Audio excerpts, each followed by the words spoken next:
जय माता रानी दोस्तों, नीता विक्रम परिवार में मैं नीता आप सबका स्वागत करती हूँ। आप सभी के जीवन में माता जगदम्बा की कृपा बनी रहे। कमेंट सेक्शन में जय माता रानी ज़रूर लिखिए।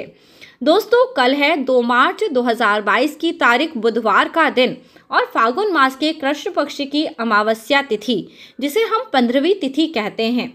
लिंग पुराण के अनुसार फागुनी अमावस्या की तिथि पे ब्राह्मणों को यदि उड़द की दाल, दही और पूरी के नैवेद्य का भोग लगाया जाता है तो घर में बरकत बनी रहती है, आपके पितृ तृप्त होते हैं और घर में असमय कभी भी कोई संकट नहीं आता। अमावस्या की तिथि को ज्योतिषीय लोग बहुत ही महत्व की दृष्टि से देखते हैं, क्योंकि यह एक पूर्णा तिथि होती है। साथ ही साथ यह हमारे पितरों की तिथि होती है। इस दिन पे करे हुए विशेष उपाय से घर की दरिद्रता, घर में आया हुआ हर प्रकार का घोर संकट दूर हो जाता है और साथ ही साथ जिन लोगों के घर में लंबे समय से पितृदोष या किसी भी प्रकार की परेशानी चल रही थी, उससे भी उन्हें मुक्ति मिलती है। आज दोस्तों, वीडियो के प्रारंभ में ही मैंने आपको बहुत ही अचूक उपाय बताया है। जिन घरों में इस उपाय को करा जाएगा उनके पितृ आदि तृप्त हो जाएंगे, उनके घर में देवी लक्ष्मी की अद्भुत कृपा होगी। आपको उड़द की दाल, दही और पूरी यह भोग बना के ब्राह्मणों को खिलाना है। न हो सके तो मंदिर में यह भोजन आप दे के आएँ। उसके बाद घर के सभी लोगों को भी इस खाने को कम से कम एक बार भोजन के रूप में ज़रूर ग्रहण करना है। दोस्तों, अमावस्या की तिथि बहुत ही प्रभावशाली तिथि होती है। इस दिन पे करे हुए विशेष उपाय राहु, केतु एवं शनि जैसे क्रूर ग्रहों को शांत कर देते हैं। अमावस्या की तिथि में हमें सुबह के समय जल्दी उठना चाहिए, स्नान इत्यादि करके अपने पितरों को जल देना चाहिए। फागुनी अमावस्या को युग के प्रारंभ की तिथि भी बताया गया है। इस विशेष अमावस्या पे यदि आप सुबह सुबह जल्दी उठते हैं, स्नान करते हैं, सबसे पहले दोस्तों आपको जल के लोटे में जल लेना चाहिए। तांबे का लोटा ले लीजिए और इससे आप सूर्य देव को जल दें। उसके बाद इसी लोटे में दोबारा आप जल भर लें और कुछ काले तिल डाल के दक्षिण दिशा की ओर मुख करके अपने पितरों के निमित्त जल देते हैं तो आपके पितरों की तृप्ति भी होती है।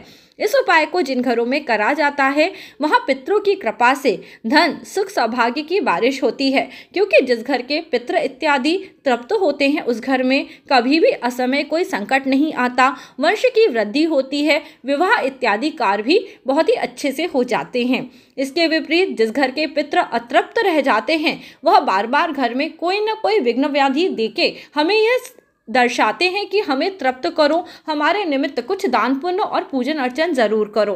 दोस्तों, यदि आप दान पुण्य करते हैं तो वो केवल आपके लिए नहीं बल्कि आपकी कई पीढ़ियों को तारने वाला होता है। अमावस्या की तिथि में आप एक और विशेष उपाय कर सकते हैं जिससे आपके घर में धन, धान, सुख, सौभाग्य की वृद्धि होगी। आप अपने घर में चावल और दूध मिला के इनकी खीर बनाएं और चावल और दूध की बनी हुई इस खीर को आप किसी ब्राह्मण को जरूर खाने के लिए दीजिए। ब्राह्मण को यदि नहीं दे सकते तो किसी भी मंदिर में जाके आप यह खीर वितरित कर दीजिए। फिर देखिएगा आपके घर में यदि किसी भी बात से तनाव रहता है, आपके घर में कई प्रकार के संकट आते रहते हैं, तो वह कैसे धीरे धीरे दूर होते जाते हैं। साथ ही साथ दोस्तों, जब अमावस्या की तिथि होती है उस दिन पे पीपल का यानी वासुदेव का पूजन करना बहुत शुभ माना जाता है। दोस्तों, पीपल में वासुदेव के रूप में श्री हरि विष्णु भगवान एवं महेश और ब्रह्मा जी भी वास करते हैं। ऐसे में शाम के समय पीपल के वृक्ष के नीचे मात्र एक दिया लगा देने से आपके जीवन में यदि कोई कष्ट, संकट चल रहा है तो वह ठीक हो जाता है। जो लोग चाहते हैं कि उनके जीवन में धन की वृद्धि हो, उन्हें तिल के तेल का आटे में एक दीपक बनाना चाहिए, क्योंकि दोस्तों जो पीपल का पेड़ होता है वह अपने जड़ों के नीचे कई सारे छोटे छोटे जीव जंतुओं को बसा के रखता है, जैसे कि चींटियाँ या फिर कई और तरह के जीव जंतु वहीं वास करते रहते हैं। जब यह आटे का दीपक आप पीपल के पेड़ में नीचे जला के आते हैं तो आपका दीपक तो जलता है, जिसके कारण आपको दीपदान का पुण्यफल प्राप्त होता है। साथ ही साथ यह जो आटा होता है इसे चींटी इत्यादि जो जीव ग्रहण करते हैं उससे आपको दान पुण्य का भी फल प्राप्त होता है। जब आप पीपल के पास दीपक जलाने जाएं तो थोड़ा कुछ मीठा ज़रूर लेके जाएं। थोड़ा सा आप आटे के साथ शक्कर मिला के ले जाएं, या फिर आप अपने साथ एक बतासा या मिश्री का एक दाना ही क्यों ना हो ले जाएं। उसे पीपल के जड़ में चढ़ा दें और उसके बाद वहाँ पे दीपक जलाएं और पीपल के पेड़ की 11 परिक्रमा करें। परिक्रमा करते समय ओम नमो भगवते वासुदेवाय नमः इस प्रकार बोलें और बहुत ही खुशी खुशी पीपल देव को प्रसन्न करते हुए अपने घर आ जाएं। आप देखेंगे जब आप हंसी खुशी अपने घर में नियमित पूजा पाठ दान पुण्य करते हैं तो आपके पितृ कैसे तृप्त होने लगते हैं, क्योंकि पितरों का वास नाना प्रकार के जीवों में होता है। जब हम इस प्रकार से दान पुण्य करते हैं तो वह जीव हमें अपना आशीर्वाद देते हैं और हमारे पितरों को भी तृप्त करते चले जाते हैं।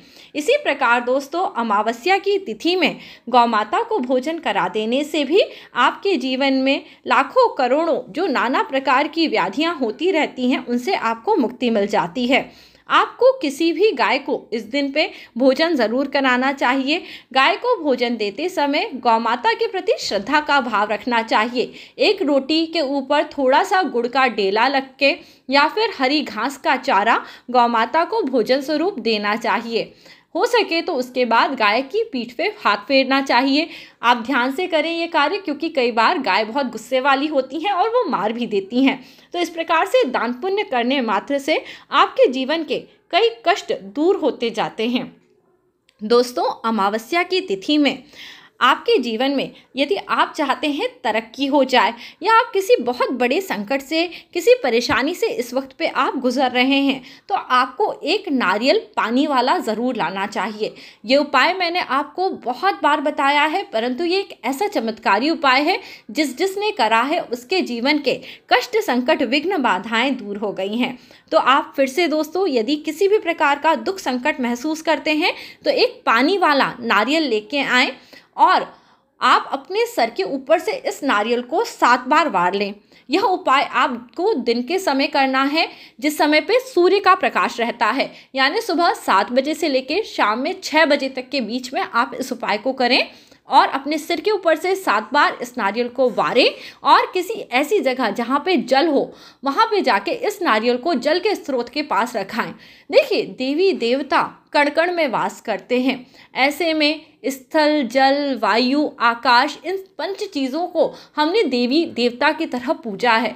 तो जब आप जल के पास इस नारियल को रख के आते हैं तो आप भगवान के सामने सच्चे हृदय से अपनी जो भी परेशानी, जो भी दिक्कत हो बता देते हैं, तो आपकी हर दिक्कत दूर हो जाती है। आपके जीवन का अंधकार इसी प्रकार के दोस्तों छोटे छोटे उपायों को करने से दूर हो जाता है। जो लोग विदेश में रहते हैं, जो कोई भी उपाय नहीं कर सकते, उनके लिए भी दोस्तों एक बहुत ही आसान सा रास्ता है।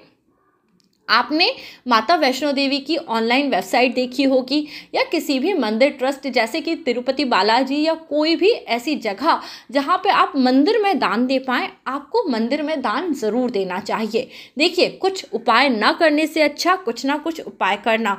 दान देने से न केवल आपके धन की शुद्धि होती है बल्कि धन भी बढ़ता है। जिन घरों में नियमित रूप से अमावस्या के दिन पे दान पुण्य और शुभ कार्यों को करा जाता है, उनके वंश में कभी भी अवरोध उत्पन्न नहीं होता, हमेशा उनका वंश फलता फूलता रहता है। देखिए, हम हर कार्य केवल अपने लिए नहीं करते, कुछ कार्य अपने पुत्र, पौत्र, पितृ के लिए करते हैं। ऐसे में अमावस्या की तिथि वो महत्वपूर्ण तिथि है जिस दिन पे यदि थोड़ा सा भी मन लगा के पूजन अर्चन करा जाए या उपाय करा जाए तो इसका फल हमें कई गुना होके प्राप्त होता है। हर महीने अमावस्या की तिथि के संबंध में सभी जानकारी प्राप्त करने के लिए दोस्तों आप नीता विक्रम चैनल को ज़रूर सब्सक्राइब करें और इन उपायों को करके यदि आपको कोई लाभ होता है तो आप मुझे कमेंट करके भी बताएं। दोस्तों, अमावस्या की तिथि को इसके अलावा एक और छोटा सा काम आप ज़रूर कर लें। अमावस्या में जो भी आपका इष्ट देव का मंत्र है या जिस भी मंत्र का आप जाप करते हैं उसका फल आपको कई गुना होके मिलता है। तो सुबह के समय जब आप पूजन अर्चन करें उसके बाद 5 माला कम से कम बैठ के ध्यान लगाते हुए अपने ईश्वर की ज़रूर करिए। चाहे आप माता रानी के नाम का जाप करें, चाहे शिव जी के नाम का जाप करें, परंतु जब हम इन विशेष तिथियों में अपने इष्ट के पास जाना चाहते हैं या उनसे जुड़ना चाहते हैं, तो आप एक तरह से ये सोचिए कि वो रास्ता खुला होता है कि हम मेडिटेट कर पाते हैं, हम ईश्वर के चरणों में अपने ध्यान को लगा पाते हैं, जिससे कि हमारे कर्मों की भी शुद्धि होती है। तो दोस्तों, इस प्रकार से आप अमावस्या की तिथि का भरपूर फायदा उठा सकते हैं। इस तिथि पे न केवल इन उपायों को करने से आपके जीवन की दरिद्रता दूर होगी, बल्कि आपके कर्मों में जो दरिद्रता आ गई है कि आप हमेशा सिर्फ लाभ के बारे में सोचते हैं या कोई ना कोई किसी ना किसी के बारे में कुछ बुरा भला सोचते रहते हैं, वो भी दूर हो जाएगा। देखिए, हमारे कर्म जो होते हैं वो हमारे कल को बनाते हैं, इसलिए अपने कर्मों को बहुत ही श्रद्धा और भक्ति के साथ हमेशा अच्छा रखिए, न किसी के बारे में बुरा सोचिए, न बुरा करिए। देखिए, कर भला तो हो भला, आपके जीवन में भी इसी प्रकार सुख सौभाग्य बढ़े, ऐसी मेरी कामना है। आज का वीडियो आप लोगों के लिए बहुत खास होगा, आशा करती हूँ, उम्मीद करती हूँ आप इन उपायों को ज़रूर करेंगे। और यदि आपको मेरा चैनल पसंद आता है तो चैनल को सब्सक्राइब करें, वीडियो को लाइक ज़रूर करें। अगली बार एक नया वीडियो लेके जल्दी ही आपसे मिलती हूँ, तब तक के लिए जय माता रानी।